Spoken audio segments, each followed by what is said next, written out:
do if you get a monologue that you don't know much about? Okay, I am convinced that you may also have this doubt and fear or concern that is very frequent among students, whether you are an official EOI student or a non-official candidate. And the purpose of this video is to give you keys that can help you if you find yourself in this situation. So key number one, don't allow yourself to go blank.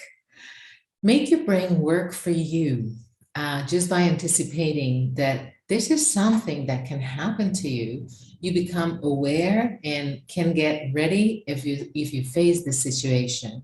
So while I know that it is easier said than done, but do not get carried away by your nerves. Breathe and focus, okay? Key number two, make your brain find a solution. And you may be wondering, yes, of course, but how can I do that? Okay. Bear in mind that getting a monologue that you don't know much about can happen for several reasons. The contents of your exam are detailed in the course program. However, they are rather broad and you may get a subtopic that you didn't prepare in depth. So either because you didn't expect that particular card or because you didn't see it in class if you are an official student, for whatever reason, there is still something you can do. You can look for similarities with other topics. And that's tip three, key three, look for similarities. And important, this is important. When you get the speaking card, you have to stick to the topic. You have to speak about that topic in particular. However, imagine you are asked to speak about musical instruments and then you don't know much about them or you haven't studied them specifically, but I'm sure you know some names of instruments that you can mention and that you can compare. For example, surely you know someone who is very involved in music and you can speak from their experience. And surely you admire a musician or a band and you can refer to them if the card allows it, of course. But when you start looking for similarities with other topics, it is important to think of words and expressions that are common to both topics, of course, and that are appropriate for your level. So make sure you use structures, phrasal verbs, and idioms that you can adapt from a different topic to this topic in particular. Okay. And of course, you can start talking about the benefits of music or whether it's important in your life or not.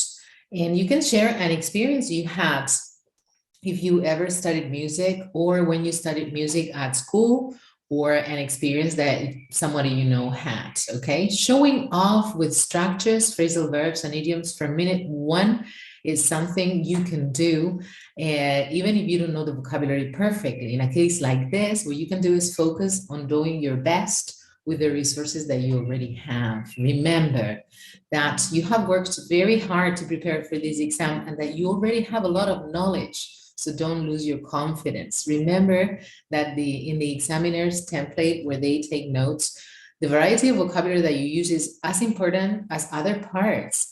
And for example, are you using a variety of structures that are appropriate for your level? Is your monologue coherent and well-structured? This is very important too. And did you link your ideas with nice connectors? Right, so even if you don't master the subject, remember that you can still do your best to get a good score in your monologue. To start, you could begin by saying something like, I wish I had a better grasp of this topic.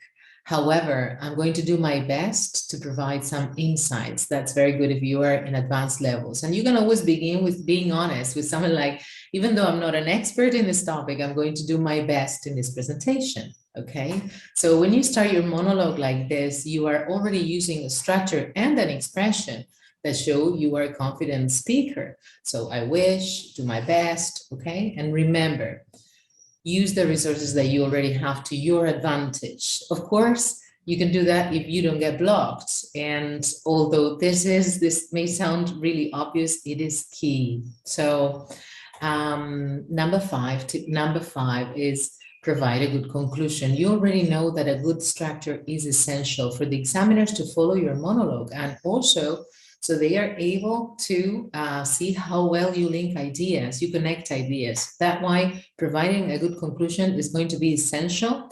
And that is the last impression that they get. So it's vital to do well. Okay, remember the reason why you're taking this exam, what your certificate is going to allow you to do. So remember all the time and effort that you have invested, that you have put in.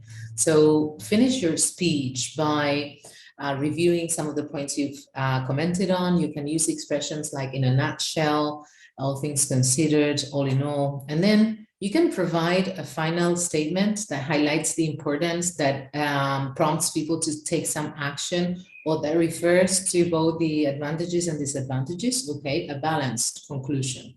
And of course, you can thank the examiners for their time and their attention. That's also always very nice to do.